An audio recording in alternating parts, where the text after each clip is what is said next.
Do you remember the day that you had the conversation about what LeBron wants to be, and the answer was the greatest of all time? But that's where LeBron wanted to be, an NBA champion.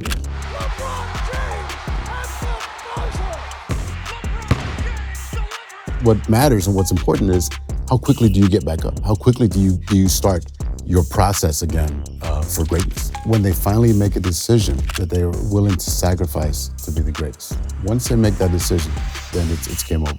This episode is supported by Huel. Well, look, Mike, thank you so much for joining us. You got it. It's a real pleasure of mine to have you on the show, and I love the fact that you're a listener to High Performance. Oh, yeah. And you know what the show's about. It's about allowing people to listen to the wisdom and the life lessons of others so they can find their own version of high performance, whatever that might be. And you have had the incredible pleasure to work with one of the greatest performers the world has ever seen, LeBron James, for 20 plus years. So if this show is about how people can get the most out of themselves, let me ask you how you have got the most out of LeBron. I think it's been a marriage. It's been a 20-year marriage. And our goals align. Our goals are aligned because we know what the end result, we know what the end result is to be, and that's just to be the greatest and to be a champion. And so every day we challenge each other. You need to be the best athlete. You need to be the best basketball player. I need to be the best athletic trainer for you. And so every day we challenge each other. And we've had this 20-year marriage, if you want to call it, and because we challenge each other each and every day. So do you remember the day that you had the conversation about what LeBron wants to be, and the answer was the greatest of all time? The greatest, yes. Mm-hmm. When did he first say that to you? It was really early on in his career. He was 19 or 20 years old when we had that conversation. And I said, okay, well, let's, and then I was only 24, 25 at the time as well. Yeah. I'm only 8 years, I'm 8 years older than he is. And so, but it was my second year in the NBA. So I was just learning as well. And so I said, okay, let's do the research, what others have done, what has failed for others. And so let's just learn from other people's mistakes, and let's build our own journey. And when you say you challenge each other every day, can you give me an insight, and our audience an insight into what that actually looks like? What are the behaviors? What are the conversations? Sure. So, we challenge each other each and every day, but I say day, but the challenge begins the night before. How much sleep did you get? You need to be in bed by a certain time in order for you to get a full 8 to 10 hours of sleep, which is ideal for someone who's burning all these calories and who's pushing themselves each and every day. So every day starts with nighttime, the night before. Come in, sleep well rested, well hydrated. Did you hydrate the night before? Did you hydrate before you came in? Did you have a little snack before we lift weights, et cetera, and do our workouts? So all those are challenging yourselves and challenging your accountability. So it's just an ongoing process. I think you can follow our step now in our process. It's not really cut and dry. It's overlapping. It's constantly overlapping, and it's an entire process that just overlaps each other. And is there ever a day where he says, yeah, I had 8 hours sleep, I've had my nutrition, I've drunk my water, and you're thinking, I don't think you're telling me the truth? Yeah, there's been a few days like that. It's been a few days, but luckily he's very transparent with me, and he takes full accountability. He'll look at me and say, "Well, Mike, we had some guests over last night, or because I think this is an important place to almost begin the conversation that even LeBron James is flawed. The greatest people in the world are flawed. People aren't perfect. Correct. They slip. Correct. Yes. And it's all part of the journey. It's all part of the journey. We're not robots. And I'll talk about it in my book as well. We're gonna have days where we don't hit a grand slam. So we're gonna have days like that. So, but what matters and what's important is how quickly do you get back up? How quickly do you start your process again for greatness? If this is how you push him, how does he push you? He pushes me by just, he questions, Mike, I read something there, or I saw this on a TV show about training, or about this or about that. Why aren't we doing that? Or do we do some of that? So he'll question some of the things that he sees or he overhears. We're always, trying to evolve in what we're doing and educating each other. And I think that idea of evolution is important. We had a guest on the podcast, Professor Brian Cox, who said you need to think like a scientist. You have to be proved wrong. Love that. Yes. Does that Yes, speak to you? Absolutely, yes. Because once you think you got all the answers and you know everything, well, then you're definitely going to fail because science is evolving, training is evolving. You know, the way these men and women now, they play the game of basketball, that's evolving. And so, you know, you really have to be on the cutting edge, if you will, you know, to borrow a catchphrase. You really have to be on the cutting edge and do your research. And with all of these years of you two pushing each other and you holding him to account, him holding you to account, and looking for new ways to evolve, when you reflect, what do you think is the greatest lesson that you've taught him?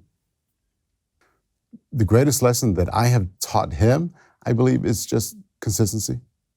You know, being consistent. I actually think we've taught each other that because, again, we challenge each other each and every day. You know, I'm not going to back down. He's not going to back down. So what has happened here is now we both become uber consistent in our process and what we're doing. So consistency has been, I think, the key to everything. And why does consistency matter so much? Because you know what you're going to get out of your body, and when you're in a team sport, in a team setting, then others know that you're going to be there for them as well. Okay, you know, because if you're consistent with your behavior, if you're consistent with your with your attitude, with your performance, then there's no question on the teammates don't have to question what you're going to bring to the table that particular day. They know what you're going to get. Now, I want to delve into the specifics that you and LeBron have worked on over the years, but I think it's also important to make it clear to the audience that are watching this that you didn't just rock up when LeBron was some global megastar. Yeah. Like, this has been a long journey. Yes. So you were there right at the very beginning, is that right?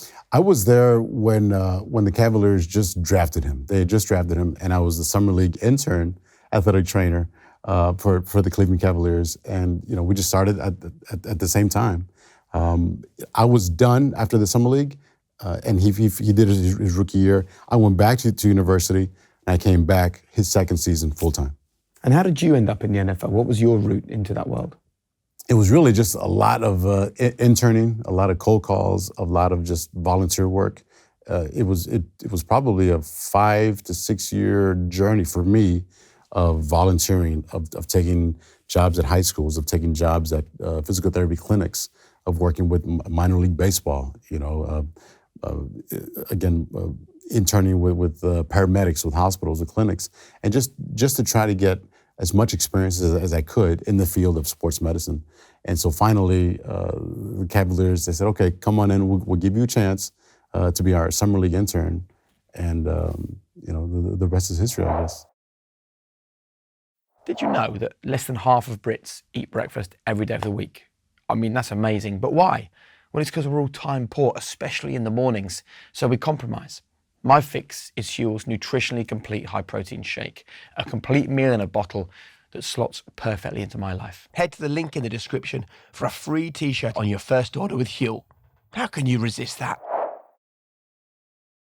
So you must have written loads of letters, made loads of phone calls. It was letters, it was phone calls. It was before email. It was right before email was really popular. I don't know how to use email. Hours and hours of writing letters to people. Letters, licking the envelope, going to the post office, putting. You know, anyone under 21 is thinking, "What's an envelope? What's a letter?" I don't understand. What is this guy talking about? Yeah. What kept you going in those times? Because I think, look, LeBron's story is amazing. We'll talk about it, but I think, let's do due service to you. Your story as well, Mike, is amazing. How you ended up in the world of the NBA. Yeah, well, it was just, I come from a small town, Brownsville, Texas, which is right on the border. It is right on the U.S.-Mexico border. And so, we don't have access to a lot of, big-time pro sporting teams, et cetera, or programs. And so I had lofty aspirations, to be involved in professional sports at whatever level. I know I wasn't going to play because, after high school, I ran out of talent. Yeah. And so, I said, okay, I really love medicine and biology and anatomy, physiology. Why don't I merge the two? So I did that. I said, I can get a job in sports medicine. And then when I got to college and I was an intern, I said, well, why can't I do this at the pro level? And so right then and then I decided, I'm I'm going to do this. I'm going to become a sports medicine, the athletic trainer for a professional sports team, and I'm going to do all the legwork and the groundwork that I need to do to get there. And did you think that the dream of a life in the NBA was never going to happen at any point? There was a couple times where I was a little dejected. I was a little turned off by some of the responses I was getting. Even some of the people around me, like, oh, maybe it's just not meant for you. But all that did was really fuel me. I said, what? No, it is for me. Okay, and you're not going to tell me that it's not for me. So that only fueled me more once I heard comments like that maybe this isn't for you. Yeah. Or maybe a small town kid can't really get it done. So what is high performance then? High performance to me is something special to me. High performance is the end result of a journey. It's the sum of all these parts. So high performance comes from doing all the necessary work, all the grunt work, all of the sacrificing, and all the discipline and accountability it takes to get there. And then once you master all that and go through the process, then you can achieve high performance. So let's talk then about your journey with LeBron. There's a lovely line in your book where you say, I could see he was a blank canvas with literally every paint color available. So tell us about the day that you met LeBron James. So we initially met in Orlando, Florida. I flew in to do the NBA Summer League for the Cavaliers. LeBron had just been drafted, and we come in, and to be honest, guys, I never knew who LeBron was until right before I went to Summer League. And a buddy of mine who follows the NBA closely is, oh, you're going to work with LeBron James. I said, oh, the high school kid. I said, yeah, I think so. And so all I knew, he was this famous high school kid who was really, really good, and we were going to draft him. I said, okay, cool. I was just happy to be in the NBA. Yeah. And so I said, okay, well, if I meet him, great. If not, I just want to do a really, really good job for the team. And so we met, and he walked in the hotel room to do a little treatment and therapy, and I was kind of taken aback by him because he was for an 18, 19-year-old kid, this huge kid. And there's a lot of tall kids and tall guys that come into the NBA, obviously, but this guy was just massive. And well proportioned, just shoulders, his back, and his legs are just really, really proportional. He walks in the door, and I said, oh, this guy's special. This guy's pretty special. Oh, this is the high school kid, And so, okay, here he is. And, just very, very businesslike, at 18, 19 years old, he was very, very businesslike, and he would talk about, my body feels this, right? I think I need to do this tonight. Okay, to help me get right. But low key, just kind of, but very, very professional. So that was the very, very first time that we met. So physically, he had everything. Oh yeah. He was just amazing. What about mentally? Mentally, I think he was getting there. Right. He was getting there. He was still 18, 19 years old, like I said. So he was still getting there. He wasn't obviously, the professional he is now, or the professional he was 10 years ago. He was still a kid, in a man's world and trying to figure this out. And so you two, do you click straight away? We clicked. I believe we clicked when I got on the Cavaliers full time during training camp. Is when I was doing some stretches and some mobility work with some of the veterans on the team, and I could see him kind of looking and say, hey, he didn't even know my name. He said, hey man, show me that exercise, or what does that do? What is that for? Very, very inquisitive early on. And so, so we started to gravitate toward each other. And he said, well, how can we do this? Well, this is for your back, this is for your hips, which in turn will help your legs and your ankle, et cetera, whatever the case may be. He said, okay. I kind of like that stuff. All right, cool. And then it would go off and practice. And then before every practice, it started to like, hey man, let me get that stretch. Hey man, let's try that exercise. And it was always, hey man. And so finally he says, it's Mike, right? I said, yeah, Mike. All right, cool. All right, Mike, let's do this. And then finally, the night before our home opener, I think it was Halloween, 2007, I believe, he said, what are you doing tonight? And I said, nothing. He says, well, why don't you come to the house and we'll do some of these exercises at the house, because I like the way I feel. It's okay, cool, in preparation for the next day.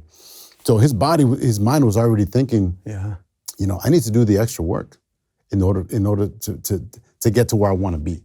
I need to do the extra work at nighttime, a nighttime routine or something to kind of give me that edge. And so I drove over to the house, and I think it was Halloween night, like I said, and he opened the door. He was dressed as Batman. Was he? Yeah, so this giant Batman, opened the door. So and then he changes, and we start doing all the stretches and stuff in front of about 20 people at the house, and they're all wondering. They're all looking at me with these eyes. Hey, don't mess him up, kid. That's our guy. But make sure you don't hurt him. And so, but that became the routine. The night before every game, I would drive down to Akron, Ohio, to his home, and we'd do our exercises, our stretching, any icing or any little therapy if he has a little injury. Then we would do that, and then he'd say, hey, why don't you stay for dinner? And we would talk over dinner, and that's when Bronny James was in a high chair. He was spoon feeding him. Now he's in the NBA.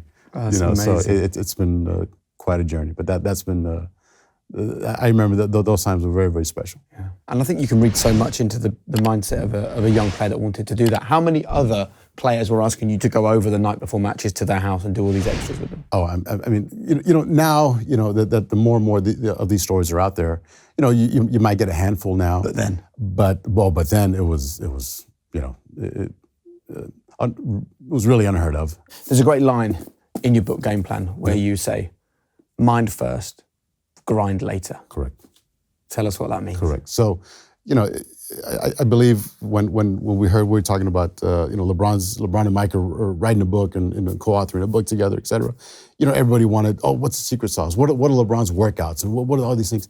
Well, we'll get to that later. But before you go through and become a high performer, and to have high performance, it starts with the mind. All right. So you need to have the mental wherewithal and the mental discipline to do all the sacrificing and to do all the little tidbits that it takes to become great. So we don't want to start with exercise. We want to start with the mind and what is the right mindset for greatness. So for people that want to achieve greatness, what is the right mindset? How do we begin having that conversation? Number one, you begin with a self-assessment. Okay, you're different, I'm different, LeBron James is different, Michael Jordan is different, everybody's different. So what is high performance for you? So the first thing you do is a SWOT analysis for yourself. What are my strengths, weaknesses? Where do I want to be? That's number one. What does high performance mean to me? What is my goal? Why did I pick up this book? All right, and why do I want to be better? So figure that part out first.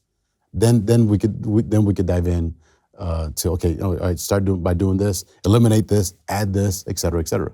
So a needs analysis is vital before we do anything else. And when you first had that analysis with LeBron, what was the answer that the two of you came up with? It was number one. He wanted to be the greatest. That was that's the goal is to be the greatest ever. And so we both know that that's going to take a ton of sacrifice, commitment, and you have to be able to play this game for a long period of time.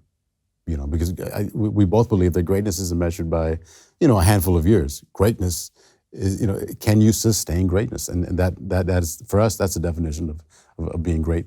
How long can you sustain this? Because it's not always fun. It's not always sexy. It is a grind. So if the first thing that we do is think about where we want to be, what is the dream for us? Mm-hmm. What's next? Because for 99.9% of people who are enjoying this conversation, the answer is not going to be to be the greatest NBA player the world's ever seen. It's going to be something very different. Yeah. So what's the next step after doing that kind of self-assessment, if you like? Okay, so the first step, where do I want to be? Like we just talked about. Okay, now where am I now? Where am I now? And what is stopping me from getting there? What steps are hindering my process? That are getting in the way of for me to get there. And so, you have to do, you have to be real with yourself, which I talk about in the book, and just look yourself in the mirror and say, okay, I should be doing this. I should be adding this. I should omit this because, the way that I eat, the way that I move, am I exercising and am I doing the right things? Am I networking the right way, in business to get me, to be CEO of my own company, et cetera, et cetera. And why is it so important to make sure that you're real with yourself? Well, because again, we're talking about sustained longevity. And so, a flash in the pan, everyone can have a great weekend and close the deal. But can you close multiple deals for a long period of time?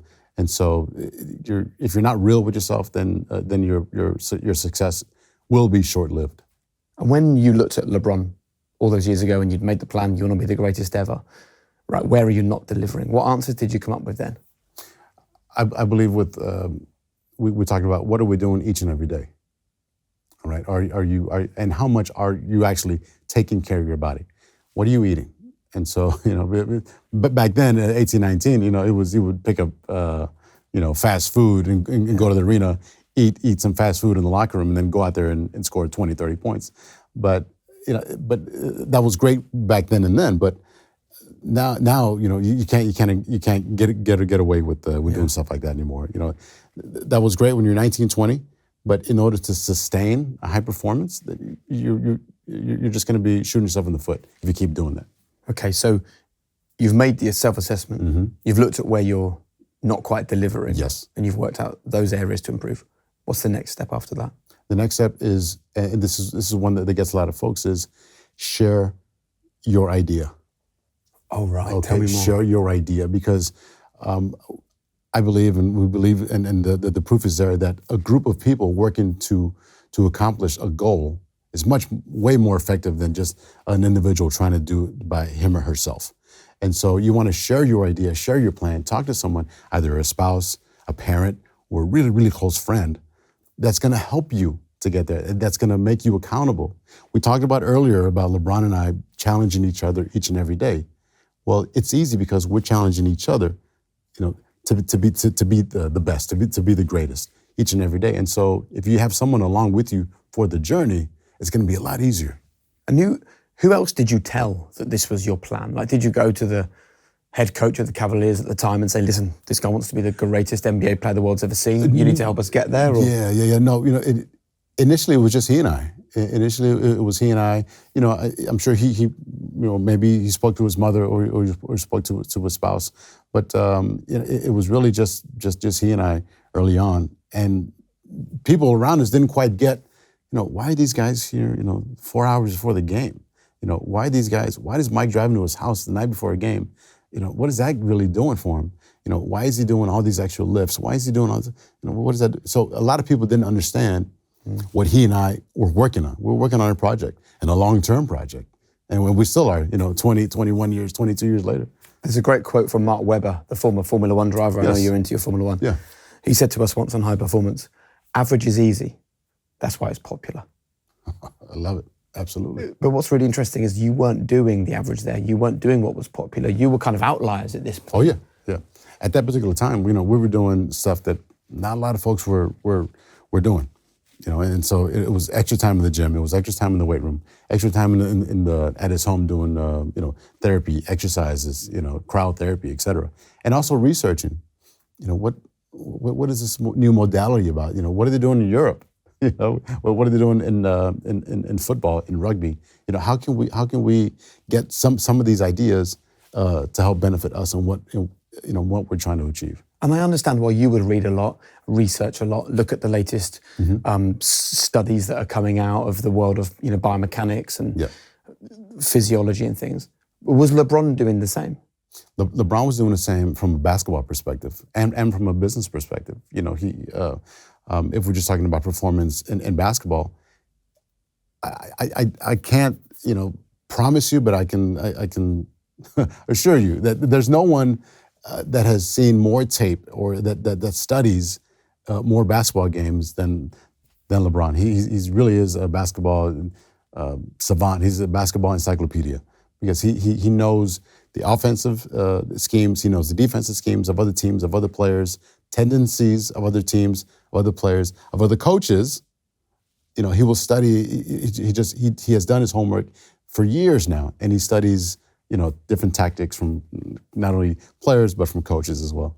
Would you tell us a story about maybe the first time or one of the early times you realised the lengths that he's going to understand the game of basketball and most importantly understand his opponents, understand other coaches? Yeah, well, I would be at the house and I would show up maybe half hour early before our treatment time, And someone would open the door and it's, where's he at? Oh, he's in his office. I don't know what he's doing. So open the door, knock, and he's watching film. He's watching film. He's got his son with him. He's got Bronny Jr., but he's tending to him, but he's watching a game out on the West Coast somewhere. I don't know. The Lakers are playing or Utah Jazz or something. Just a random game that night, but he's studying it. He's watching it because we're playing Utah, in 3 nights. So he's already scouting. He's already doing his homework. Another thing is, we'll be doing therapy and treatment. I got him on the treatment table, and he's watching games on his iPad. He's watching games because we have a game in 2 or 3 days. So he was doing that 20 years ago. He's still doing that now. So nothing has changed. So he's still prepping. Man. Yeah. And how? I suppose what I'd be wondering if I was him and you, is what we're doing the right thing? And I think often that derails a lot of people because it takes time for the evidence to become clear. Yes. So how did you know that the extra work you were doing was going to pay off? How did LeBron know that watching all these games or doing these extra sessions with you the night before was actually going to make a difference? Yeah. It initially was a little trial and error. Like most things in their infancy are. So it was a lot of trial and error early on, but at the end of the day, it can only make you better if you sacrifice, if you add things that make you feel better, that are healthier for you. At the end of the day, you're just going to get more positive results. And so with him, it was, it's trial and error, but it's mentally it's an advantage already over your opponent because you come to the game way more prepared than your opponent because you've been doing stuff the night before to prep you for tonight. So how much of LeBron's success do you think is raw talent? And how much do you think it's down to this work ethic? I believe it's, if I had to put a number on it, I'd say 65% of it is just raw talent, but the other percentage is just how much he dedicates himself to his craft. Yeah. Man. It's so inspiring though for the two of you to keep on lifting each other up all the time and be in this kind of, I almost look at it as like a cool little gang that no one else knows you're in, where you've got this plan to be the greatest in the world and you're doing all of this, what was secret work. It's not so secret now because you're telling us about it. Yeah. But it must have been such an exciting time to try and build this guy. It's like I mentioned in the book, it was this blank canvas, and for him to acknowledge, I want to be the greatest, and can we go on this journey together? Let's go. And so it was. It's funny. We didn't celebrate too much, some of the big accomplishments he had, because for us it was just part of the journey. It's part of where we want to be. So it's not like we're MVP one year and went out and had this huge party. It was just, okay, this is part of where you want to be. Even now, 20 years in, he's the longer he's done it, he's every other game like he's breaking a record, most points or most this or most games played or most minutes and or this and that, or the oldest to be this, or he was the youngest to achieve things. Now he's the oldest to achieve things, and so every other game, they're acknowledging him, but it doesn't change his preparation or my preparation or our mentality. We had a conversation a few weeks ago. It was a little before the Olympics, and he had just won this great award or what have you, and he said, I really don't even think about it anymore because it's still part of the journey.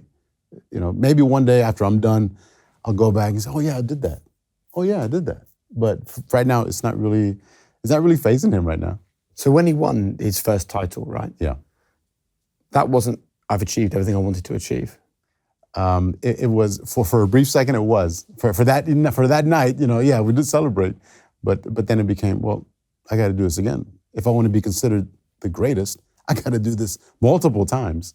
It can't just be like I said. I'll win it once and then right off to the sunset, and I've done it. Yeah, I've had a hell of a career. No, I need to be doing this more often now. In order for me to be in those conversations, as the greatest to ever do it. And we're having this conversation just a few days after the Olympics is happening in Paris. I'd love an insight into what LeBron James's mindset is like at an Olympic Games at this stage, because there's part of me that thinks, well, he's achieved everything there is to achieve in the game. Surely he just goes to France and looks to enjoy himself now. No? Well, initially that was kind of the thinking. We had a meeting during the season, and he says, you know what, Mike, I'm not I'm not going to be doing much. I'm not going to be playing much. I'm going to let some of the young guys, get some more experience stuff. And I said, okay, well, me knowing you, we'll see if that holds true. Because I knew, once the game started, that was not going to be the case. And so, sure enough, he wanted to set the tone early. He had a mind shift change, and he said, you know what? He took inventory of the team around him and how much experience they had, with FIBA, et cetera. And so he said, well, I still have to set the tone. And so from day one, we were in Las Vegas having training camp, and he was the first one in the weight room, first guy up, at 7:30 in the morning. He's out there lifting weights in the hotel, and first one to breakfast, first one to, for therapy, for stretching, et cetera. And then first one in the layup line, in the warm-up line, and just setting the tone early. And I said, okay, this guy's not here just to hang out. This guy's going to be, a true leader. And so, he ended up being the most valuable player for all of the Olympic basketball games. I'm going to tell you a secret that I've noticed about high performers. They are laser focused on the power of the gut. You heard me right, the gut. Because the gut and overall health are intrinsically linked. And that's why so many high performers take a probiotic. And one which keeps on being discussed is this, Biotic by Heights. I've been taking it for over a year now, and it is so good. It's one of only 3 products in Europe that's Informed Sports certified. That means it's taken by Olympians, Premier League footballers, Guinness World Record holders, international rugby players. Quite simply, this is gut health for champions. So master your microbiome and treat yourself to a high-performing gut for a high-performance lifestyle with 20% off your first month. Just go to heights.com/HP or enter the code HP20 at checkout to get 20% off and start seeing the difference that Heights could make to your health. And how much does he pass on what he's learned to those younger players? How much is he coaching them, discussing with them, explaining to them what he's doing and why he's doing it? I believe he's always been an open book to those who seek his advice. Okay, so he's not just standing there and dishing it out to the group. No. He's definitely open book, but you have to be accountable. You have to take ownership in your own process to go up to him and talk to him, strike up a conversation. If he's lifting weights at 7 a.m., well, you need to be there at 6:45 as well, to meet him and say, whether it irritates him or not, hey, LeBron, I want to go lift with you. I want to go work out with you. Yeah. I'll be there at 6:45, whatever. But sometimes we get that, sometimes we don't. I love that though, because I think that I spend a lot of time giving advice to people that tell me they want to work in the TV industry, right? Yeah. Or they want to set up a podcast or be a broadcaster or something. Yeah. And then very quickly you give them a bit of advice or you share 1 or 2 things with them, and then you see the behavior doesn't change, they don't come for any more. And you kind of think, kind of a waste of that meeting that nothing happened. Yeah.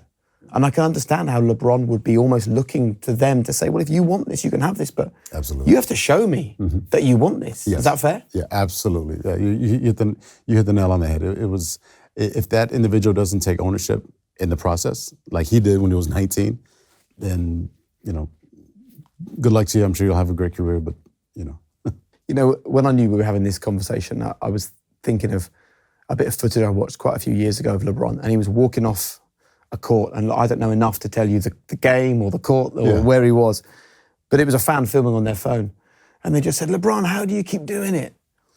And he just went, intention, and carried on walking. And I remember thinking, I don't really understand quite what he is saying there. Yeah, I'd love you to explain that. Well, that intention started again when he was 19, 20 years old, being, I want to be the greatest, and so I know that I have to sacrifice each and every day. And so, the fan asked him, how do you keep doing it? How do you keep doing it? Well, because that's my intention, is to be the greatest. And so every day I know I have to sacrifice. Every day I know I have to do things that aren't comfortable, that aren't always fun and exciting, and do the things that most people aren't doing. So intention then is quite powerful because it informs every behavior? I believe so, yes. Yeah. And how do we all get to a point where we can live with intention? What questions should we be asking ourselves? How should we be operating if we want to have this intentional lifestyle? How does it feel? What do we do? Well, you really, again, you just have to take ownership in your decision making. and be okay with not being the most popular. Be okay with not being being a little separate and being not a recluse, but being away from the group. Because the sacrifices that you have to do, aren't always popular. The decisions that aren't always popular within the group, and so you have to be okay with just setting your own path by yourself. Could you explain to us or share with us a time when a decision that you and LeBron have come to isn't popular with the group and you've had to just stick to your guns to get it through? I believe leaving Cleveland for the first time. That was, as the world knows now, that was a very unpopular thing to do. Yeah. But it's something that he needed to do for himself and for his journey, because he needed to challenge himself, get away from home, if you will. Compared to a young man or a young girl leaving school to go to college. They go to college for 4 years, to grow up, to gain accountability, to kind of be self-sustainable for a minute, and see you mature and see you grow up. So for him, he needed to leave home. He got drafted, for the Cavaliers, and he grew up, 45 minutes away from the city. So, he never really left home. And so this was that experience for him to grow up. And when was the first time you had a conversation with him where he was thinking, maybe I need something new in my life? It was probably a couple of weeks before he made the decision. So that's quick. Yeah, it was. I think he was thinking about it, throughout the season, and is weighing all his options, talking to his close friends, close family.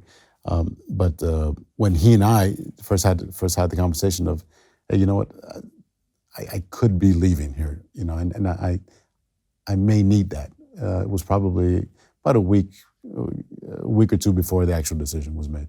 And what does he look for from you in that situation when he's trying to come to a decision? What are the questions he asks you? He'll ask for my opinion on certain matters. Now it's changed. Now he has a wife, grown-up kids, so he has that ecosystem. But early on in his career, he kind of had, just kind of a small group, or a small circle. And so back then it was, what do you think of this?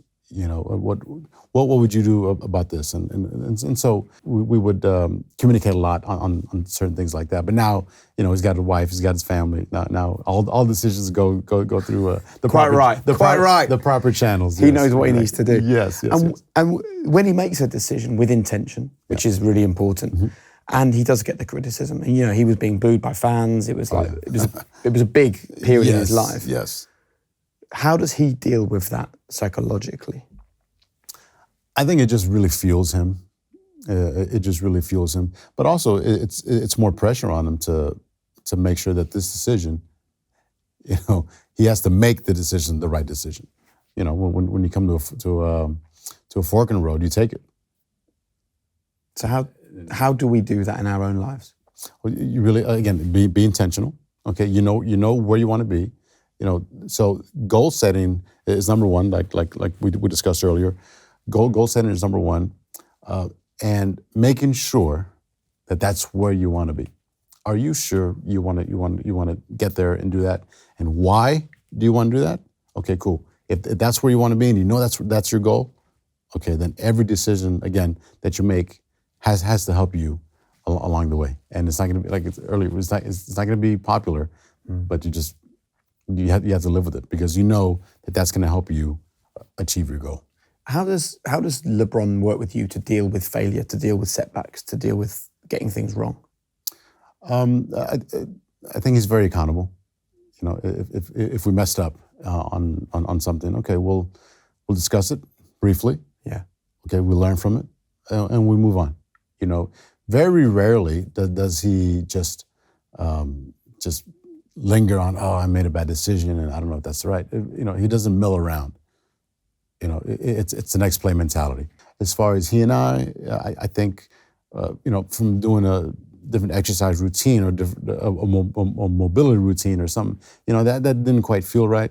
Okay, Mike, and I didn't really move well. All right, cool. We tried it together. We're done. Let's move on. Next, we live and learn, and we move on. I want to talk to you about the rules of regimen. Mm-hmm. Would you, first of all, explain what they are to the audience, or describe what we mean by rules of regimen?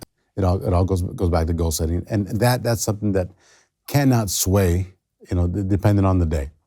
And so, you establish your own recipe, your own regimen for success. And so, again, it's all about accountability. So, you set your own rules up for what you want to become.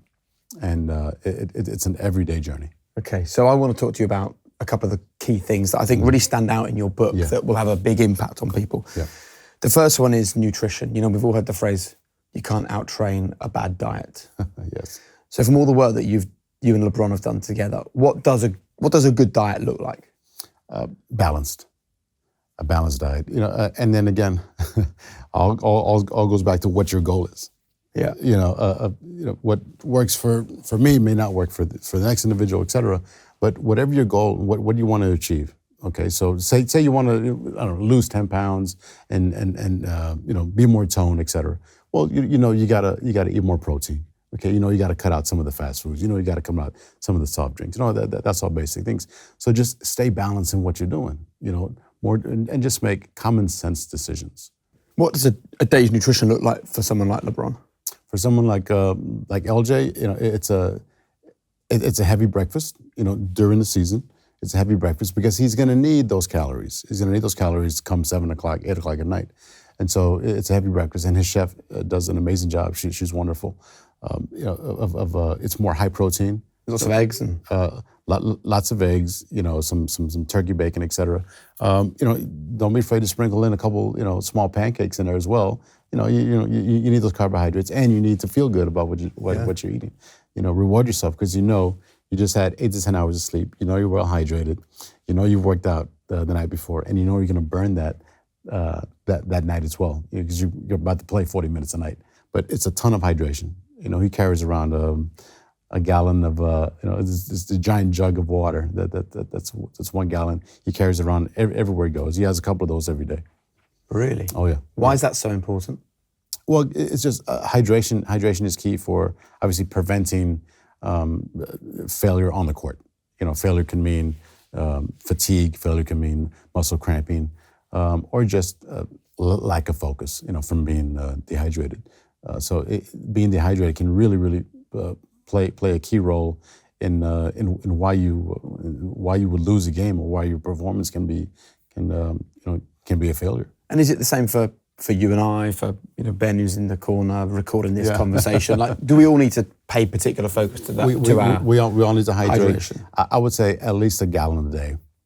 At least a gallon a day, in order for our digestive, our digestive system to work functionally, and for again hydration, muscle cramping, and just overall clarity. You'll be amazed of how clear your mind thinks when you're well hydrated.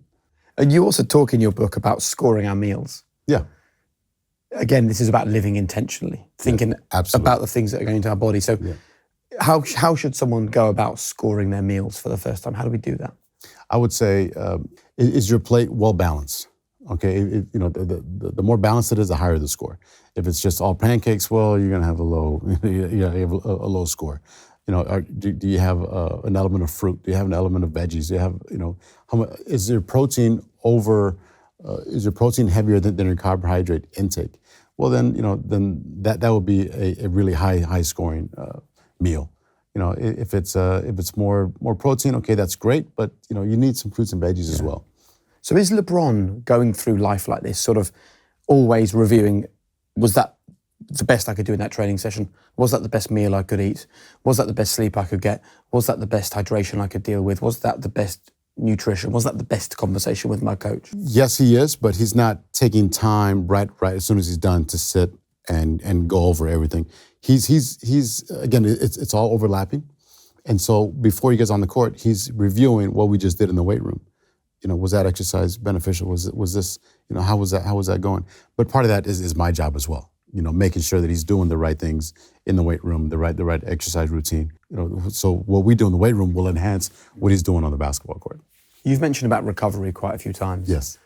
Where on the list of the most important things to get us to our own version of high performance sits recovery? It's mindset number one, mental awareness, mindset. It's nutrition. It's mobility, exercising, and then it's recovery.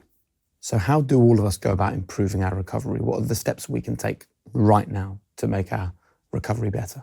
Okay, this is now assuming that you have your roadmap already set. You have your roadmap, you have your goal already. And so, let's say the goal is to run a marathon. And so today I ran 15 miles today. Well, okay, what was my goal tomorrow? So based on your goal, based on your plan, how can you be best suited to run the next day, or is next day a recovery day, or is next day a session in the weight room?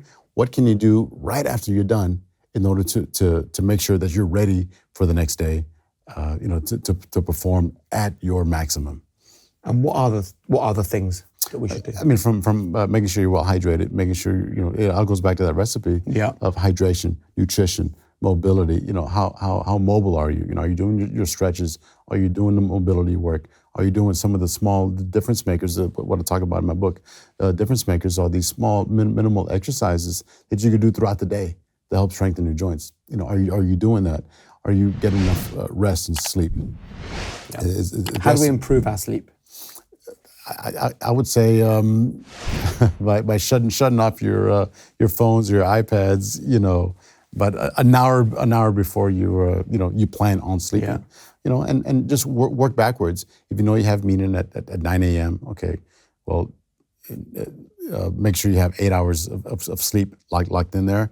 Make sure you give yourself time in the morning to do a little mobility, 15 minutes, if you will, and however long you need to eat something. And so work backwards in order for you to help prepare you for the next day. And there's a few things you mentioned in your book that I just want to pick up on. At bedtime, you talk about the importance of magnesium. Yes. What does that do for us? It just really relaxes and really calms your muscles, calms your body, calms your brain a little bit. It really puts you in a nice sense of relaxation. And I've heard a lot of people talk about magnesium. I've not heard very many people talk about 6 to 8 ounces of Tart cherry juice. Mm-hmm. Yeah. Talk to me about the importance of cherry juice before bed. Tart cherry juice definitely can be a sleep aid. It helps with as an anti-inflammatory medicine, if you will. But it's all natural. It's all tart cherries, and so that's a concoction that we use on the road is tart cherry juice with some magnesium as well, in order for you especially after games, just to kind of relax you and go to sleep, naturally without the melatonins and all this other stuff out there. So that's what LeBron's taking after a game to bring himself into a good state. On some or most days, yes. When he's busy. Yeah. You also talk about the room being completely black and lowering the temperature. Why is a completely black room important? Well, it minimizes distractions. So the eyes play a key role in you falling asleep and shutting off the brain, getting yourself in a more relaxed state. That's why phones are a major detriment to sleeping. We all love to scroll, right before bed, etc. Get back our text messages and our emails. But the more we can shut off light, especially artificial light, before bed, the more relaxed you're going to have and a deeper sleep you're going to get. What I love about this conversation is not that we're talking about a year of success or 18 months or 2 years of success. It's about longevity. I think that true high performance is being able to do something and then being able to sustain that thing. Yes. And I was reading in my research for this that LeBron is the last player of his draft season to remain in the NBA. Yes. That's out of 58 players. Half of the players drafted when he was drafted didn't make it past 5 years. That's an amazing stat. You guys have just finished year 21. Yes. So what would you share with us is the secret to LeBron's longevity? Daily accountability. The decisions you make each and every day will affect you in the long run. Yeah. And so if you make the right decisions for most of those days, and obviously we're talking about, we're not robots, but if you make those decisions and have the right people around you, is also another one. Have the right people around you, then that's going to lead, to whatever your goal may be. Yeah. That's going to help you achieve whatever goal that you set out for yourself. And what I think that you can't say often enough is having the thing, the moment is here. Mm-hmm. And too many people maybe focus on this is what I want, but they don't take it right back to here, which is the work right at the very beginning. Yes. Doing the groundwork. We've talked about evolving and learning. I'd love to know, not just, we've spoken about how LeBron deals with setbacks and issues and things that have gone wrong. What about dealing with success? How has he not got to the point where he's won his first title, or he's had his first big moment of success, or he's got his first million in the bank, and then he's taken his foot off the gas? How has that not happened? How has he kept on going for all this time? The early starts, pushing his body, the sacrifices of not seeing his family, the constant need to be the best. Well, it all stems from that decision, that one decision that he made, he now has to live with, and that decision is to be the greatest, and so he's still not done. So everyone expects him to take his foot off the gas, but you're here to show people what they haven't seen yet. Yeah, like nothing they've ever seen before, and so that's on his mind. I'm still playing. I'm still working hard because I'm still showing people something that they've never seen before. What's the thing that he's done in all of your time working together that's taken your breath away, that's amazed you the most? His humility. His humility amongst all of the success that he's had. He's still, very much a dad. At the end of the day, he's still very much a family man. So, it's sometimes with success, you kind of you put that off to the side a bit, and it can come back and haunt you. But he's still dad. Does he not feel he's the best already? He might, but it's not stopping his drive. It's not stopping his drive. He's here to show folks that you can achieve greatness at whatever age. But and I'm here on the show to tell you that it's not easy.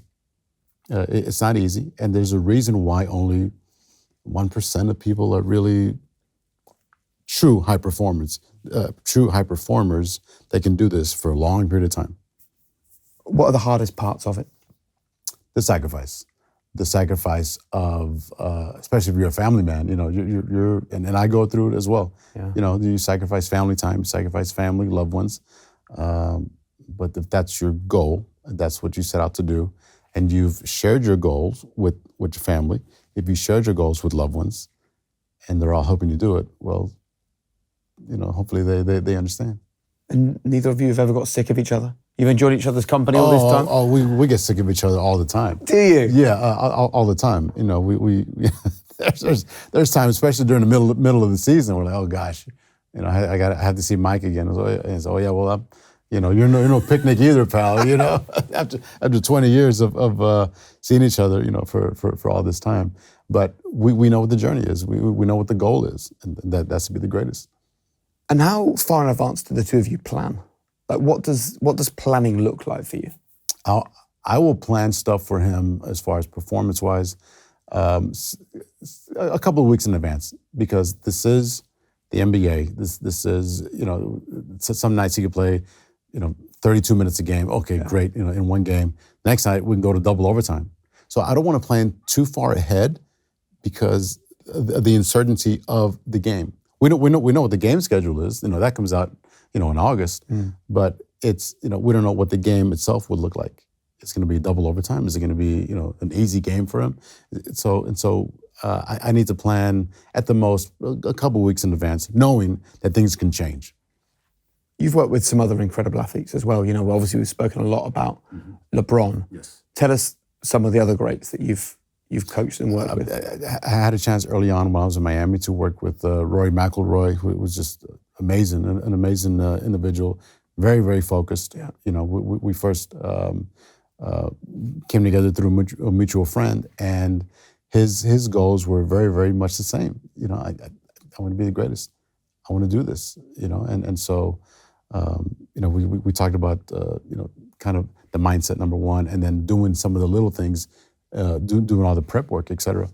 And then recently, I guess about 3 years ago now, I was introduced to Myles Garrett, Cleveland Browns player, who's just an awesome individual, just a very, very special individual, and I love him to death. He's just a phenomenal person. And one heck of an athlete. I mean, we've all seen the highlights and whatever. And so we started our process, and he said, could you oversee some of the stuff that I'm doing, or could we put a team together around me? We all know you're busy with LJ full time, but can you kind of oversee and give me some tidbits on what things to change or to add, or what am I missing for my prep work? Because I want to take my training, my performance to the next level, and then grow from there. And so yeah, let's do it. So I was able to put a team around him and oversee some of the things that he's doing. And with his hard work, with his commitment, not only did he talk about it, but he did alter some of the things he was doing. He altered his training. He altered his mindset. He altered some of the daily habits. And he's had some really, really good successes. This past year, he was voted NFL Defensive Player of the Year. So love that. And when you're working with someone like him or with Rory, Mm-hmm. what's the most valuable question you can ask them? What's your goal, and what's stopping you from getting there? You're asking me for help. You're asking me for advice. What's stopping you from getting there? Then you turn the ownership back on them, and say, well, now I got to be self-accountable now. Shit. Yeah. I mean, I think the true mastery of yours is working with incredible people, giving them your knowledge and your understanding, but also learning from them as well. And I know, early on you had the opportunity to work with Tim Grover. Yes. Who is, again, lauded as one of the greats in this world, Michael Jordan's trainer, of course. Mm-hmm. What was the biggest thing you learned from working with Tim? I love that question because, everyone says, oh, you're around Tim Grover and Michael Jordan. Well, I was around him for 2 weeks, 2 summers in a row when Jordan was coming back to play for the Wizards.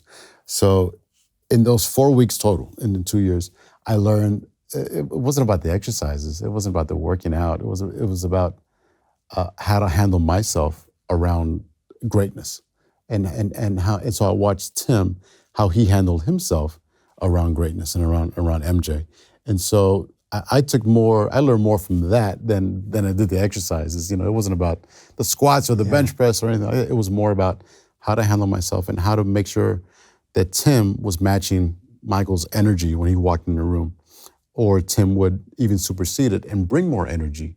If one day's MJ came in, in a mood or what have you, Tim was there and he would provide the energy for Michael. And you've taken that on. That's something that you've learned. Yes. So I learned more about handling greatness.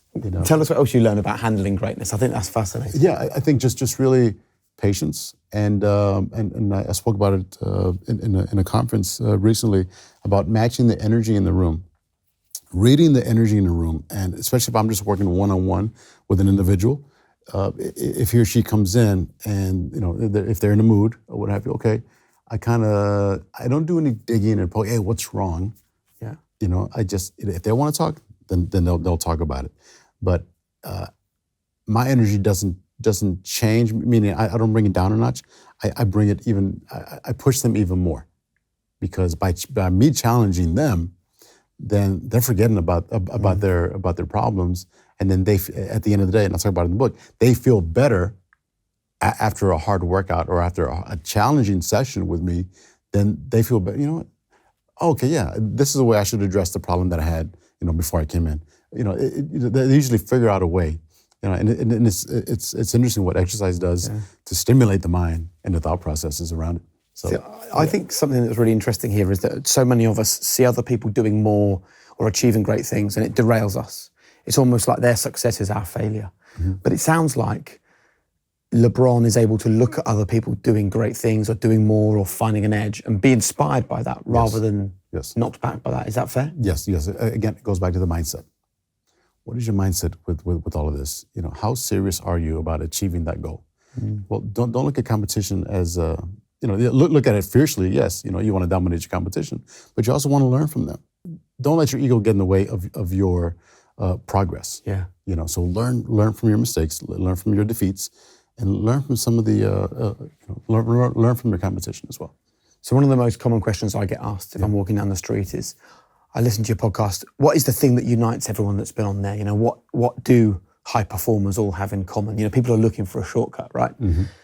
You've spent a little bit of time with Kobe, a bit of time with Michael Jordan, Yeah. plenty of time with LeBron James, Yeah. some time with Rory McIlroy, some NFL greats as well. So when you look at the plethora of talent at the very highest level that you've spent decades working with, what do you believe unites them all? When they finally make a decision that they are willing to sacrifice to be the greatest. Once they make that decision, then it's game over. Then they're willing to face down that journey of sacrifice. But the only way they get there is by believing that greatness is possible. So do they all have that innate belief that they can be the greatest? Yes.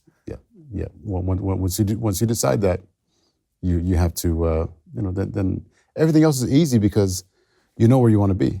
Yeah. All right. So now make the daily commitment to it. Listen, before we wrap this up, and I've loved this conversation, there was a great quote from Usher, which I feel I need to share. Usher said, Mike is more than just a teacher or a trainer. His approach to health and wellness is an approach to life. If you stay ready, you ain't got to get ready. Yes.